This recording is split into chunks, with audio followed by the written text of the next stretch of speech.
Hey Eric, how are you? Hey Rajesh, good to see you. I'm good. How are you? Yeah, I'm fine. You're good? Good. Today we have a very interesting guest. We have Eric with us. He's a contemporary Kabbalist. Kabbalah is a word we don't get to hear in this part of the world because this is this comes from a different culture, from a different land. It comes from Israel. It comes from Judaism. And but yes, we are very much keen. We are very curious to know more about what is Kabbalah. Yeah. So Eric, of course, is an expert on this subject, and he's going to share a lot of information with us. He has written 6 books on this subject of Kabbalah. Correct me if I'm wrong, but That's good. that's good. Thank you. And of course, Eric was born in Holland. He has studied Hebrew at the University of Amsterdam. Then he has done his MA at Jerusalem, Israel, and he has been to India. He has stayed in India for 5 years. That I find very amazing. He's got a special connection with India, and I do, yeah. he has studied temples, and he has a special bond with Lord Shiva, if I may say so. Mm, He's a big true. devotee of Lord Shiva, Mm, and surprisingly, ironically, Eric found Kabbalah in India, which is so unique. yeah. Yeah, because his first introduction to Kabbalah was in India, which is so In a way, unique. yeah.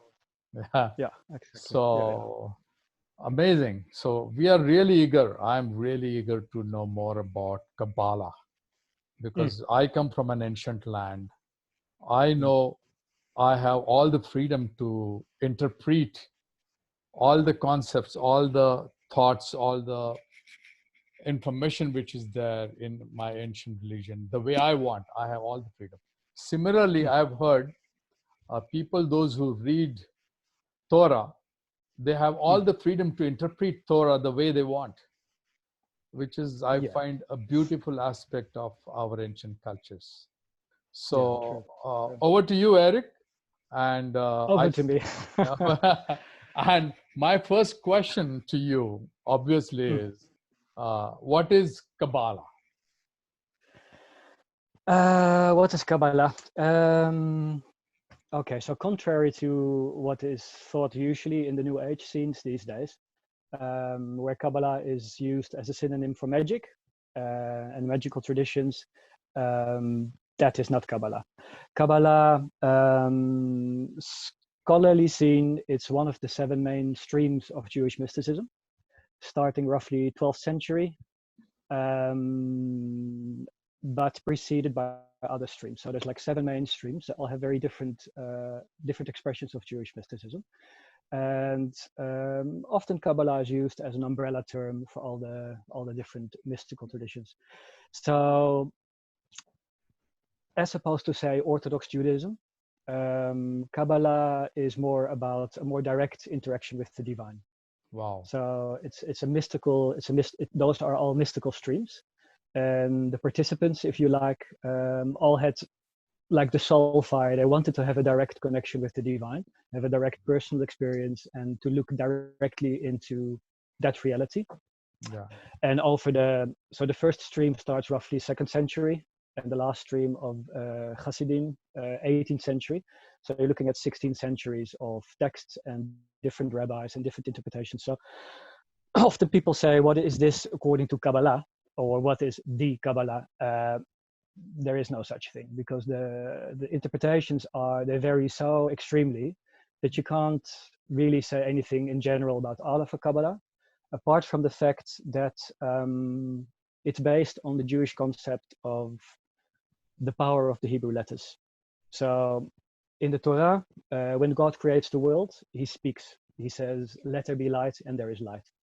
So according to Judaism and Kabbalah, God spoke in Hebrew. That's the creational language. So the meaning of that is that the letters have creational powers, and the letters are vessels with which you can come closer to God.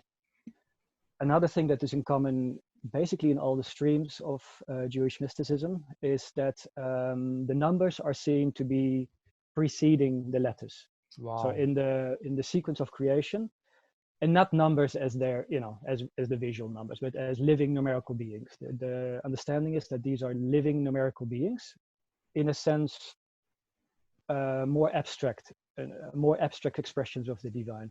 When I say to you the word tree, you have different connotations with tree than I would have. The tree as in the tree. But if I would say the number tree, it's more abstract. It's more, we share more in common about our understanding of a number tree because we have less connotations with numbers. So the idea or the concept is that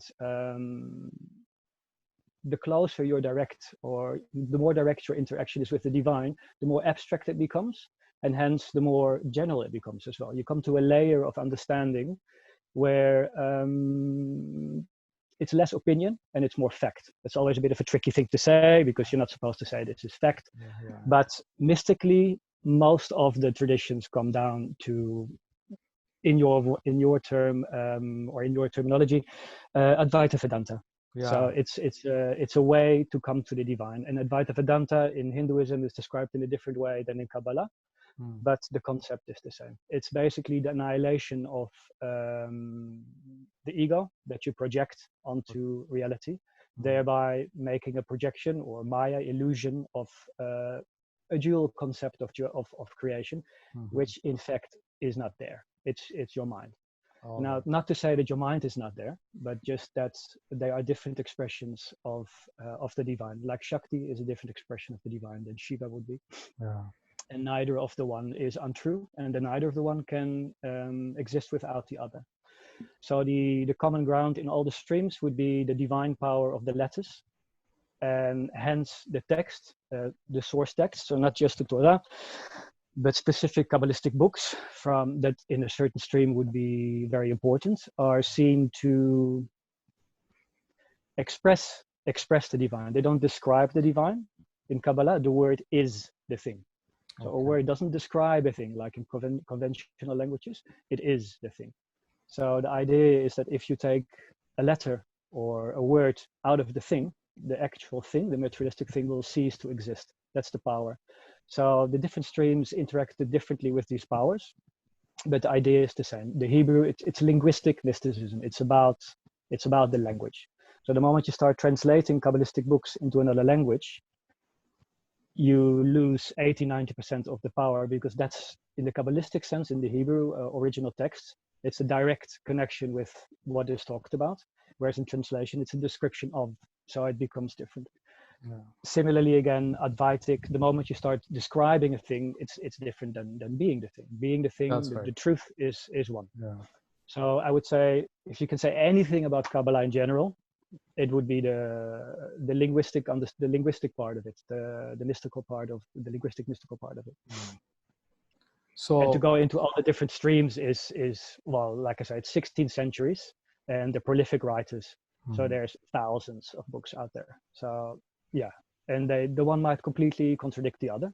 Yeah. And not to say that they really contradict, it's just that a different Kabbalist has a different disposition, and will have a different connection. It's just a different entry. That's the beautiful freedom our ancient cultures offer, and they're not, it is, isn't it? it is, most organized religions will tell you, do this or do that, but ancient religions give you this kind of freedom. Now, you mentioned Advaita Vedanta. I'm really glad, because like, of all the darshans, or all the philosophies of Sanatan, we have Vedanta philosophy, which is, and I see a bit of similarity between Kabbalah and Advaita Vedanta because of its esoteric part. I haven't even come to the numerical reality as it is described in Kabbalah. I'll come to that later. But I like the esoteric part, because Advaita Vedanta, though it is the most popular aspect of philosophy of Sanatan Dharma, it is accepted, Brahman is accepted as no form, no shape, you cannot describe it, kind of reality is accepted. But to understand that absolute reality, it's an effort. You need a certain level of IQ, you need a certain level of study. You need to really get to the root of the subject and, actually understand it. That makes it Advaita Vedanta esoteric. It becomes a niche branch to Yeah. understand. So tell me, do you also have a non-duality branch within the umbrella of Kabbalah, which says, I would say that every Kabbalistic experience would be preceded by a process of Advaita Vedanta. So to come to a proper interaction with the text, which for Kabbalists, the source texts are living text. It's not a static text. There is actually an interaction with the powers. The text will, in some kind of mystical way, show you certain words, show you certain letters, and then lead you to other words, other letters, and hence broadening your understanding of specific concepts. So yeah, it's almost like you need in the stream of like practical Kabbalah, which is basically the second stream historically. Practical Kabbalah, also called prophetic Kabbalah. There are rigid descriptions of what you're supposed to do. Some Kabbalists say you have to fast first, you have to cleanse yourself, you have to wear a certain color dress, you have to do certain breathing exercises, all to come to a certain state where, like as they say, exactly. They just wouldn't use that word. It's a different. They would use a expression, different terminology, but that's what it is. One of the Kabbalistic dictums is "Ein ani," which means "I am not." And in Hebrew, both words are written with the same three letters. It's just a rearrangement of the letters. So that the word for I, ani, if you rearrange yourself through your interaction with the divine, you become nothingness, which is Ein ani. Wow. Once you're in the state of you are not, then you start receiving from the text. So the word Kabbalah, in modern Hebrew, it's a receipt. You go to the shop, you get a Kabbalah, you get a receipt. It also means tradition because that's handed down, so it's received. Lekabel is to receive. But to me, strictly speaking, Kabbalah means it's reception. So it's the receiving of knowledge in a state where you are empty so that God can fill you, instead of acquired knowledge, which means somebody tells you something, you store that, and you again project it onto reality, which again is a step away from Advaita Vedanta. So the real interaction with the text can only be through a state of being nothing. I completely agree with you. And this reminds me of my personal experience. I had met one sadhu, the ascetic, one of the ascetics on my trips to holy places, and we sat together and we started drinking tea. And he said, as usual, I started sharing my so-called bookish experiences during my early days with him, and he said, "This is not a subject of languages." And I see a parallel here, because languages are overrated. It is more about to start with experiencing and then going beyond the experiences later. Exactly. And a roadside sadhu, a simple sadhu, told me that whatever you're talking is only language. He used the word vani. Vani means language in our culture. See, he says what you're talking is only language. To understand, you have got to go beyond the language. So the beauty, and that was for me the appeal about Kabbalah, is that Kabbalah basically contains both sides. So it contains the theosophic side, which is, according to the sadhu as well, it's just talk. It's just talk about beautiful subjects, very profound subject, but the talk won't bring you any closer. But because of the mystical power of the letters themselves, once you've gone through that stage, you come to the words that actually have a direct meaning. So in that sense, Kabbalah, it's pre-Advaita and after Advaita. It is the state of meditation. It is the study. Sorry. Study is the mystical experience. The study doesn't tell you about mystical experiences, doesn't explain them. It is, that means the study of the original text, the source text, I would call them. One of the things they say in Judaism, you have to study. Lishma is for the sake of, well, literally for the sake of the name, but really for the sake of nothingness. There should be no ulterior motive, not to become wiser, not to become more important, not anything but the interaction directly with the powers that be. All right. There is in Advaita, we always experience, two levels of reality, as we call it. The first level is the reality where we live in, the empirical world, the world of Maya, the world of duality where we live in. And this another world, this absolute reality, as we call it, is the world of Mm. Brahman, where Yeah. every Advaitin wants to go to and be there and experience it, Mm. which is the absolute truth, the world of Mm.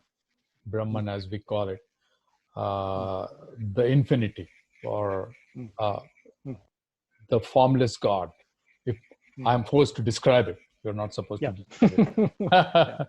But similarly, I read that you have something called numerical reality or existence Mm. in Kabbalah. Mm. So I Mm. found it very intriguing. This is a new reality I ever heard of. Mm. Well, to me, that started in India. I didn't come up with that terminology. Hmm.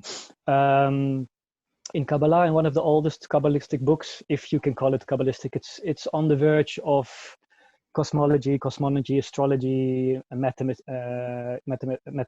and Kabbalah as well. It's called Sefer Yetzirah, the Book of Creation.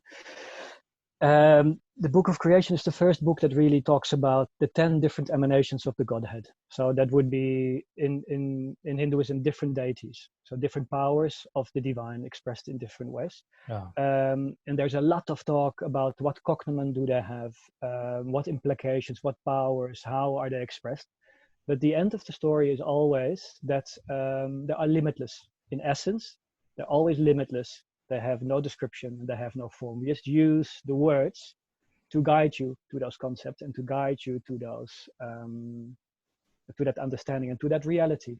So in that sense, that for me was interesting, because to me, my first experience is in India, and mostly in Shiva temples. That's where it started.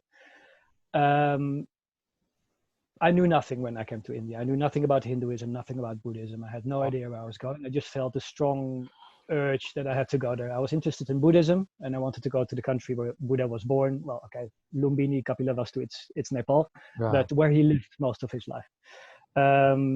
Just being in India led me to Hindu temples, and that kind of took over. And it was purely through the power of the things I experienced in Shiva temples, which started with my first main experience was in Omkareshwar, at the Narmada, at the Jyotirlinga temple. Strong, yeah, it's all of it. Very strong physical feelings and almost fainting just by stepping into the temple, which led me to visit more Shiva temples, because I was intrigued at what was going on. And slowly, I found out that every time I was in a temple like this, a Shiva temple, a certain number would occur, not just as my seat number or my hotel number, but also as a concept, which for me was more important, I guess. So after that, I started visiting more temples without knowing, or going to pilgrimage places without knowing about the main deity, and see if I, from the interactions of people and the psychological stance of people, could divine the number. And after that number, I would know, I thought, what the deity would be. And this strangely worked. So in this way, I entered a framework in India, where to me, the numbers underpinned the deities. So this numerical experience of reality, for me, started in Hinduism. To me, it was part and parcel of Hinduism. That's how I interacted with Hinduism. And that's how I learned more about the deities, about mythology, and about the metaphysics of it. So to me, Hinduism is that. It is all about numerical reality. It's just that I came to a point where I could only sense or divine in the temples up to 10, 1 to 10. I couldn't sense the number 446. That it's too precise. So at one point I encountered Kabbalah, and in Kabbalah every number is important. So it's much more detailed, and so that was my main start with Kabbalah, just to experience more of those numbers. And I soon found that what to me is Shiva, which is the number 9. Yeah, in Kabbalah is expressed as with similar, many similar subjects. So the number 9 in the tree of the Sefirot, the 10 divine emanations, would be the Sfira Yesod. But Yesod in Kabbalistic text is described as the pillar, the holy pillar, which to me instantly is the linga. So, and then I went further through many different texts, and yeah, the Shaivite understanding and the mystical death are it's the same. There are many overlaps. I didn't understand how that was possible, and that's why I went back to university, studied Hebrew, so that I could actually read the original text, because the translations were just not detailed enough. So yeah, to me, the numerical reality, it's not a different reality. You just go deeper. The less of you there is, the more you can absorb and the more you can see. The less of me there is, the more certain powers you feel. And first you call those powers, you can call them Ganesh, or you can call them Gebura in Hebrew, power, strength. But before that, preceding that is a number, and that's the numerical entity. So it's not different. It's just you go deeper to the source. After the numbers, of course, there's nothing. Like you say, there's Brahman. New way of expressing or connecting to the same thing. Exactly. Different medium. Yeah, to go deeper and become more abstract. So there is less dilution or less distortion of the truth, because that's what we're all about, isn't it? We want the pure truth, isn't it? That's what you want to experience. You don't want to all that stuff around it. To me, that's Advaita Vedanta. You want the core. You want direct truth. Direct. And Kabbalah, to me, is the same. And in Kabbalah, I also found that there is a God of infinity. I mean, for the lack of better expression, I'm saying maybe. And similarly, in Kashmiri Shaivism, if you notice, Shiva is infinity. Shiva is the ultimate God. You know, he's the. In a way, you can say that Shiva is infinity. So I see a parallel here again. With Kabbalism and your connection with Shiva in India. So so in Kabbalah you have the 10 emanations, the 10 Sephirot.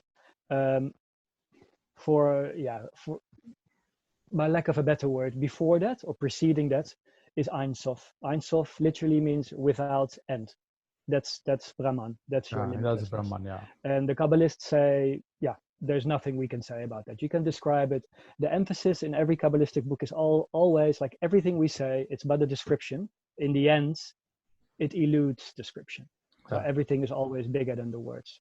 We call it the existence, the absolute truth is, or Brahman is attributeless, formless, timeless. The same thing. And so Kabbalists will give you a whole list of all kinds of attributes. Just after that to say, really, it doesn't apply. It's the proverbial finger pointing at the moon, which is not the moon. You know? Very similarly, we have a technique called neti neti, by which we go on negating our description of Brahman. And what remains is Brahman. So there are a lot of similarities I see. There are a lot of overlaps. That's true. A lot of overlapping. And tell me, how did you reach Mountain Kailash? Because it is a dream for any Shiva devotee in India to be there. And it's impossible for an Indian to go to Mount Kailash. I would say that you are an extremely lucky person that you could go to Mount Yes, Kailash. I also consider myself to be lucky. I must say, to a certain degree, I also believe that you create your luck. As in, you have to negate certain things to be open for an experience like that. For me, like I said, it started with Shiva temples, and I started visiting more and more of the ancient Shiva temples. My first thing, of course, was the Jyotirlinga, the 12 Jyotirlinga. So I visited all the 12 Jyotirlinga, and then I went to more obscure Shiva temples. And at one point, I felt like I have to go to the home of Shiva. If Shiva is all I am and all I feel, I have to go to Mount Kailash. So in those days, Tibet was closed. Often Tibet is open. Sometimes Tibet is closed. So it was an interesting trip. I had to sneak into Tibet at night, and then I didn't want to do an organized trip, because for me that would take away of just the personal experience, the intimacy of Shiva at Mount Kailash. So I hitchhiked, which in Tibet is an interesting thing, because they're not really roads. It's just massive plateaus, and you're standing there hitchhiking, but the truck can be in the plateau, in the valley, on like kilometers away, and they'll never stop. So it's an interesting thing. I went during the time of the full moon. I think it's July. This was 1992, so it's a while ago. In July, the Tibetans perform a ritual around Kailash where they raise a certain flagpole. It's a ritual by which they predict the coming year, so the crops or just all kinds of fortunes and things like this. And for me, I wanted to be there at the same time, also because in July it's warm enough. Tibet's cold, almost everything Yeah, is above very 4,000. So I cold. wanted to be able to travel. And the full moon, I wanted to be Mahadev Kailash with the full moon. I also walked Perfect. around Manasarovar, so I wanted to be at Manasarovar with the full moon to see Kailash. So it was about 2 or 3 weeks of hitchhiking. Usually it's pilgrimage trucks that pick you up, old trucks driving full of Tibetan pilgrims. And you stop at certain points because around Kailash, of course, you have the source of the Ganga, the source of the Indus, the Sutle, and the Brahmaputra. So lots of people do stops around on the way to Kailash. And I did the Kora. I walked around Kailash twice. Wow. And it was fantastic. I'm sure it is. I'm sure it is. Such It a is my dream to do beautiful, that someday. I hope I do it someday. yeah. Yeah. Now tell I me. would still like to walk to Kailash from Kedarnath or Badrinath once. But those borders, as you know, they're very sensitive. There's Chinese very true. soldiers there, and there's not really a path. But Yeah. that's still my dream. I would like to walk to Kailash. Wow. But I'm not sure if that's going to happen. But yeah, that would be nice. So another thing that comes to my mind is you started your journey in India with some study of Buddhism, and then your introduction to Shiva and temples and numerology.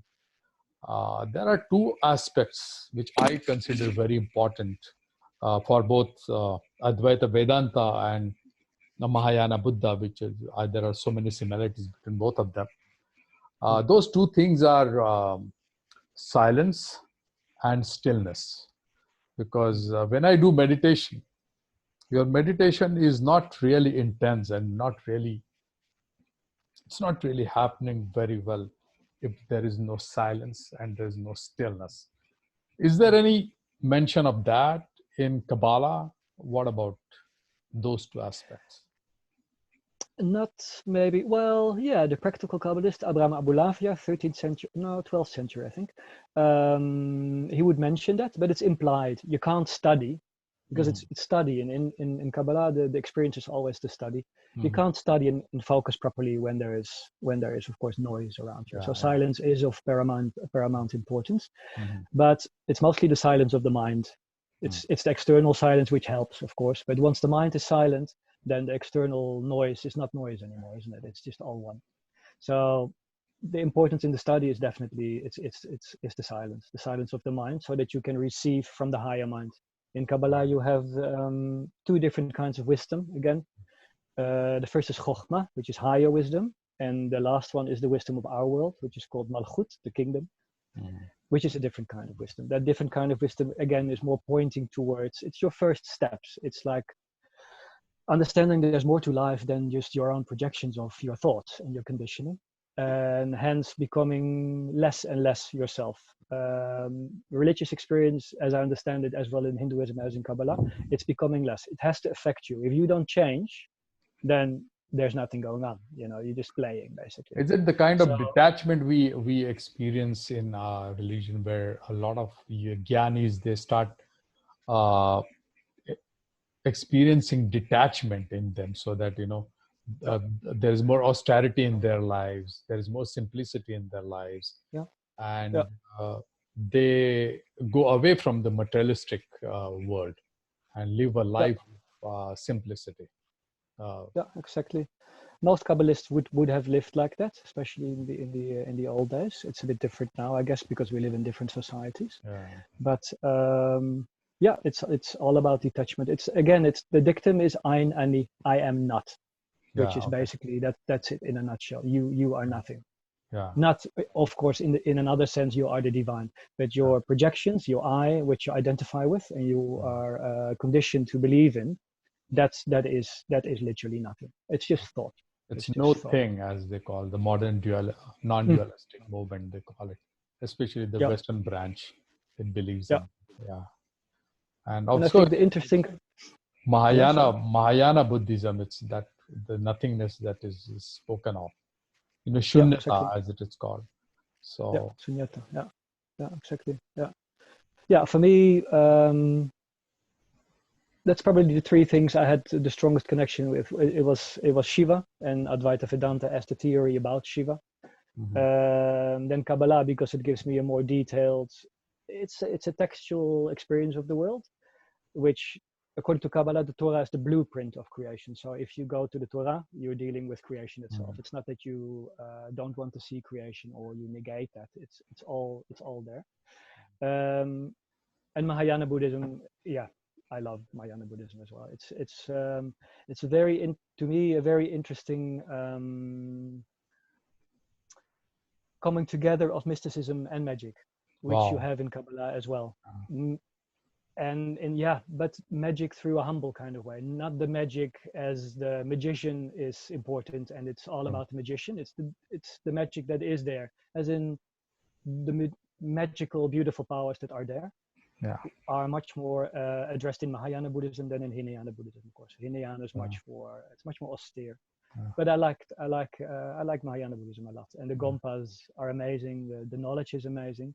So it's very much about jnana, you call it. I always say Yeah. jnana, but I Yeah. don't know how to pronounce. Yeah. So I call it jnana. Yeah. Yeah. So Kabbalah is jnana par excellence. It's about knowledge, but knowledge that negates the you, knowledge that is a vehicle and that will transport you deeper into the truth. Wow, because this is in Advaita Vedanta is also a path of knowledge. So this is a common thing I see here. Yeah. It's also But that it's a has to be path your of disposition, isn't it? yeah Like some knowledge people, yeah. along with For some meditation. people, exactly. Yeah. But not So the knowledge part, like the jnana yoga, is not for everyone. Some people are born like this; they're more into bhakti yoga or yeah, into other true, kinds of true. spiritual experience. And the same in Kabbalah. So you have different streams. What I'm talking about. And they never compete with each other. Like somebody's in No, bhakti yoga. That no, is the exactly. It's beautiful you're a aspect different about this person. person. Yeah, Yeah. because You're you are just all different expressions of the divine, isn't it? So it's all ultimately good. you're reaching to the same point, and we Yeah, respect each other's path. That's the beauty yeah, of different yogas, yeah, like exactly. bhakti Yeah, yoga, raj yoga, karma yoga, and yeah, jnana yoga, of course, the path of yeah, meditation, path of yeah, yeah. knowledge, along with meditation. And meditation is something you cannot actually separate from any of these yogs, Yeah, because true. that is a primary, especially in Advaita Vedanta, the role of meditation is very high. So it is not Mm, only you're accumulating knowledge like you're accumulating data, mhm, you're mm, also sitting and contemplating, you're also mm, continuously reflecting on the thought of Brahman, and mm, you're continuously evolving and becoming a higher jnani regularly mm, by mm. your own evolution, if I may say so. Yeah, So exactly. Yeah, that's interesting. yeah. And I think, as you pointed out, by doing that, you cannot become more simple Hmm. because the divine is simple. Not simple as in silly or unimportant, but Yeah, simple as in unique, as in one. It yeah. is simple. Everything is one. And Hmm. as a reflection of that experience, you Yeah, will become more simple because yeah. that's what the truth is. That's what one of my gurus had said, that if Mm, divine has to be sahaj, with that means simplicity, and mm, it has to mm. be, you have to understand and speak about it intuitively.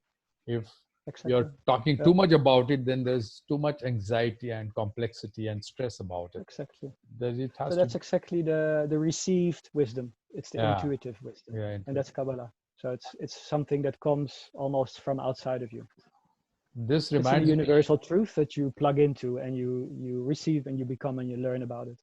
yeah, that's a So yeah, it universal is. truth, Yeah. absolutely. And how I Mm, remember one of the great philosophers of the West, he had described this in a very beautiful manner. Schopenhauer, the German philosopher, mm, when he was introduced to the Upanishads, mm, the most important texts for me in mm, Vedanta philosophy, mm, Upanishads, he said the Western approach is more external and mm, intellectual, while Eastern approach is more intuitive and yeah, internal. yeah, That's internal is very important for us, because for everything we have to look inside, not look outside, because all the solutions are inside, all the wisdom is inside. And that is where it becomes very simple. The moment we start searching outside, it becomes very complex. This takes me to another very important aspect in Advaita, but I don't know its role in Kabbalah, if at all there is any role. That for us, gurus are very important because we need a guru to guide us and keep us on the right path so that we reach the ultimate liberation. Is there a role of guru in Kabbalah? Yeah, well, a strong role in the sense of the rabbi, isn't it? The rabbi is the teacher. So the rabbi will guide you through your spiritual life. And most of the Kabbalists were rabbis. They weren't just mystical men making things up. They usually went through stages of first learning the Torah by heart, then learning the Talmud by heart, the Mishnah by heart, knowing how to cross-reference all those words, because to them, again, they're expressions of the divine. And only after that, going deeper and becomes more Kabbalistic. So these people were always rabbis, and they would always teach their disciples, if you will. So in that sense, yes. In practical Kabbalah, you also have to decide where you go further. Like a guru might say, like in the end, all the truth is already inside you. You don't need the guru, but you need to come to a certain stage to be your able to Atman, who says that your Atman, sorry to interrupt you because this is very important, that your own Atman, that is your individual consciousness, is your best guru. All external gurus come later. So go ahead. Sorry to interrupt you. So no, but that's exactly it. You have both. You have your instinct and you have your intuitive knowledge, and the guru guides you on that path. So for some people, the guru would have been the rabbi who's teaching you, if you're lucky enough, because in the old days, like medieval times, Kabbalah was very esoteric and it was dangerous to be non-orthodox. So there would be very, very small esoteric groups of Kabbalists, not like later Hasidism where it's big groups of people and it became more exoteric, if you like. But sorry, I lost my train of thought. What did you ask? I was talking about gurus and role of gurus. Exactly. Yeah. So within this context, there would be the rabbis and your co-students. The guru can also be a book. Wow. You know, the book itself can teach you you scriptures. Yeah, exactly. And the source text of Kabbalah. So mostly probably the Zohar for people. I would count Sefer Bahir, the book of clarity. Zohar is the book of splendor, explaining different things. And to me, written in a state of, in an intuitive state, in a state of spiritual connection, and reflecting everything that's going on. So the text can definitely, to me, the text is the guru. Wow. So when I read something, for some reason, a certain letter will stand out and something will come to me and refer that letter to another letter in another word, or the numerical value of that word will connect to another numerical value. Similarly, as you would be in a temple and a certain myth will include other temples, and you would want to visit other temples, the words do the same.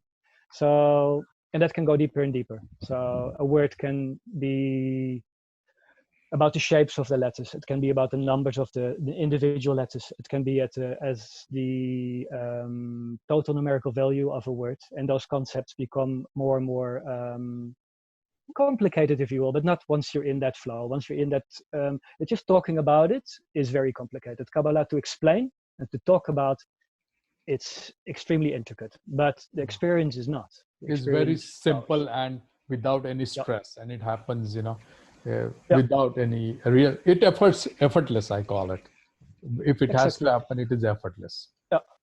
And the interesting thing is, I'd like to add to that, there's even Kabbalists that would go as far as to negate the meaning of the word, because they're like, if you read the text and you have images when you read words, then again, you're creating images and you're projecting those images on the text or onto reality, which again is Maya. It's a world of Maya, absolutely. Exactly. So they would go to negating even the words, and as a result use letter combinations that have no meaning as a word. So just using them as mantras to draw down power, as they would express it. So to even have letters, to go to the pure heart of the letters and the power of the letters without there even being words. So I have a very, it's not a very, I jokingly, in fact, say this that I have a different connection with the number four because I have four gurus. Some of the most important scriptures, old scriptures that I follow, that number is also four. And some of the top Upanishads, the main Mahavakyas as we call it, that number is also four. So I'm just Yeah. curious to find out what is the role of number four in Kabbalah. For me, it is very Well, important. it's extremely important, Is and it? it's also, yeah, but it's a bit hard to stay within a certain time frame. It's literally endless. So to Mm. start with, the most important godly name is the Tetragrammaton. That's a description of a name. It's the four-lettered name. Oh, And those four letters are said to be the seals of existence. So again, a holy name is not a description, it is the universe. So this name has always been the most important name within Judaism. In the time of the temples, when the temples were still in existence, the name would only be pronounced once a year during a specific Yom Kippur, during a specific Jewish holiday, by the high priest. Nobody else would pronounce the name. Now, after the destruction of the temple, we've lost the pronunciation of the name, and the Jehovah's Witnesses would call it Jehovah because the letters are Yud He Vav He, and you can pronounce that as Jehovah, but that's not the original expression. So, in that sense, the number four, as the four-lettered name, is, you could say, it's all of Kabbalah. If you start looking at those numbers of those four letters, they subdivide again over the 10 Sephirot, so over the 10 different emanations of the Godhead.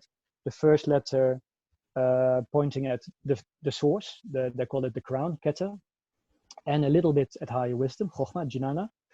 The second letter to Bina, which is called the mother, to which everything in the end returns, it's Shakti.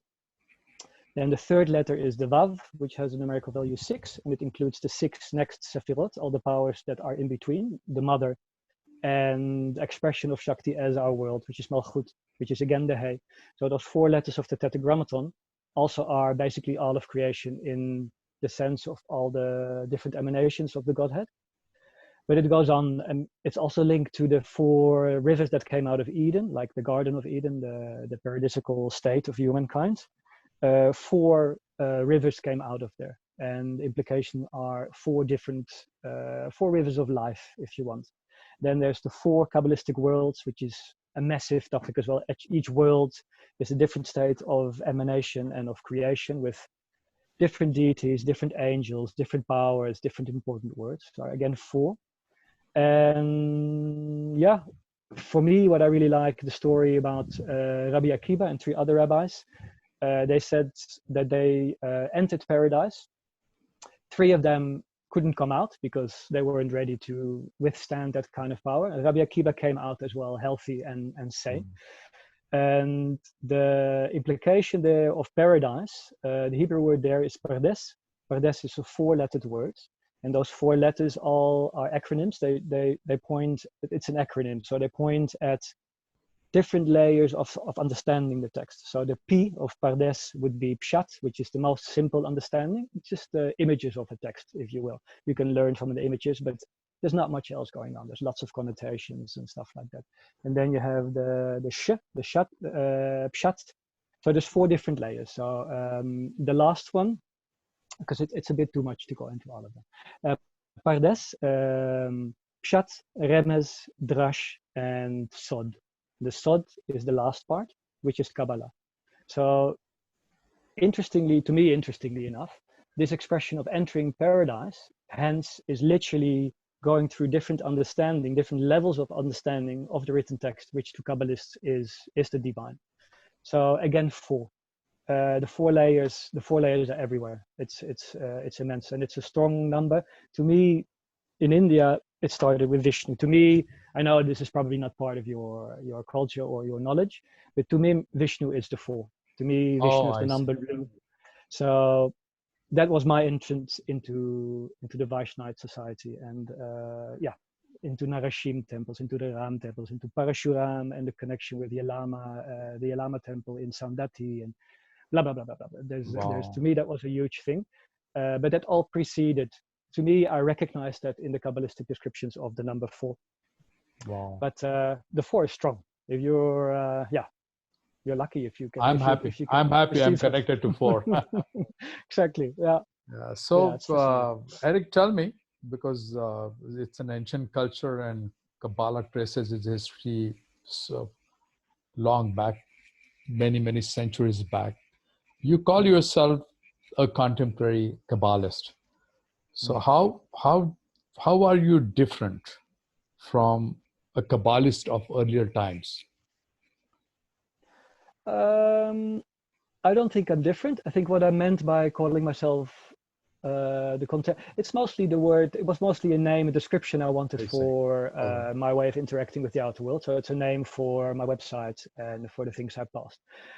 Just to say that what I've done research. I've been studying Kabbalistic texts for 20 years now, and I've looked at what these days is called Kabbalah.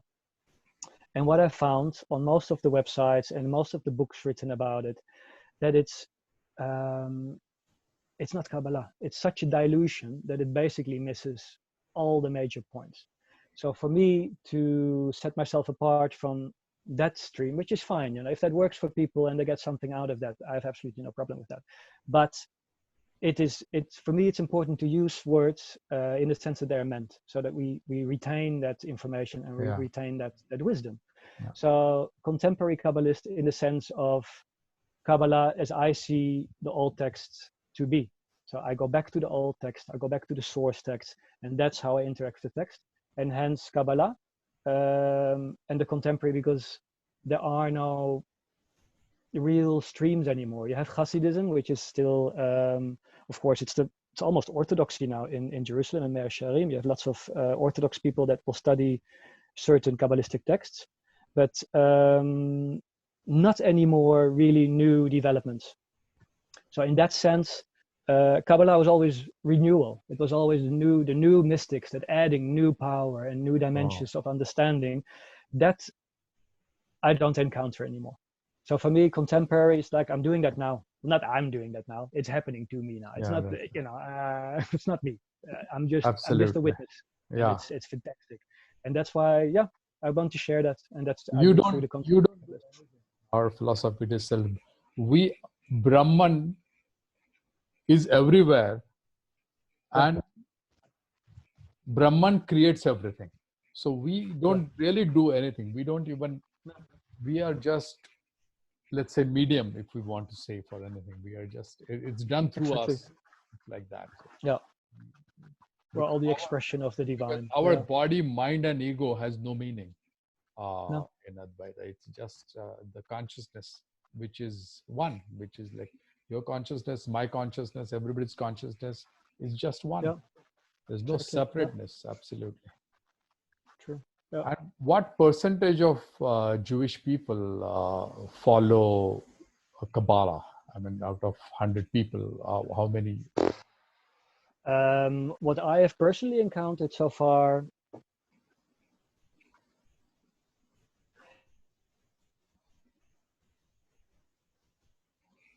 that when I was living and studying in Israel, the people, it's quite a closed society. So as somebody who would be considered not Jewish, because my blood connection is not through my mother, but through my grandfather. So to Jews, I'm not a Jew. Mm-hmm. It's hard to enter a society like that. It's quite a closed society. Yeah. Apart from that, the people consider the Hebrew language to be so holy that they don't speak Hebrew, they speak Yiddish. Mm-hmm. And my Yiddish is, I can read it, but it's pretty rusty. I only had 1 year of that. So it was hard to interact with those Kabbalists. Plus they read the texts are Hasidic.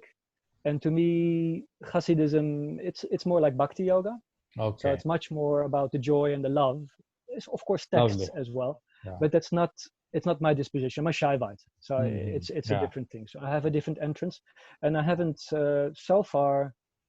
Yeah, scholars, yes, of course. There are massive minds that would know all the texts, that would know when they were written, in what context. So those Kabbalists, if you want, they are there in Israel, of course. The professors in Kabbalah, but they're not mystics. They're scholars, which is a different thing. Absolutely. So, I don't know what percentage that would be. I haven't met any. Oh, so that makes it really niche. It's a very small percentage. So for me, And it could be for other Kabbalists as well. For me, it's the text. You interact with the text. You don't so much interact with other Kabbalists. The text is the teacher, and the text will show you things you've learned and will show you different layers of and different dimensions of reality. So it's basically my Kabbalist friends, I would say, are those old books, really. Okay. Which, yeah, that's So a it bit of a weird concept, maybe, rightly but describes it as esoteric because it's a really small exactly. percentage of people who practice Yeah, this. And I'm yeah. really glad, I'm talking to this because in India, of course, because there are very few Jews staying here in our country. Mm, So our mm, knowledge of Judaism and Jewish way mm, of life is kind of limited. But mm, for example, people here think that rabbi is a priest, but rabbi is not a priest. mm, Rabbi is a teacher, more like a mm. teacher. This is Yeah, something I learned, and but we exactly. have a lot of misconceptions. Then we had heard about a Jewish god called Yahweh. So, Mm. I mean, that's That's the such kind of, Tetragrammaton. That's your four-lettered name. That's yeah, Jahwe Yahweh, yeah. is Jehovah. It's the same Oh, four Yahweh. letters. Oh, it's not Yahweh, it's So Yahweh. How is it pronounced? yeah. It's Well, Yahweh. like I said, it's the inevitable name. So it's really a name that's not pronounced Yeah, anymore. But you can pronounce it like Jahwe. People will know what you Yahweh. mean, and it's Oh, a certain name of God that's used in specific mhm, contexts. Because in translation, in the Torah, in yeah, translation, as like in the English Bible, yeah. it's always God. It's God or the Lord. But Mhm, in the source text, in the Hebrew text, it's not like that. You have many different names. So in the story of creation in Genesis, the mhm, divine name will be Elohim, mhm. not Jah and not God. You Yeah. have Elohim, you have Shaddai, you have Adonai, you have Jah, you have the Tetragrammaton. You have many different names, and Mm. they denote specific sides or aspects of the divine, if you will. So Amazing. that's Java. And Java is not the creator God, which is interesting as well, because it's hardly ever realized, but Kabbalistic Judaism does adhere to a creator God, Mhm. but it's not the final word. Like in the translation, it seems that God is the creator.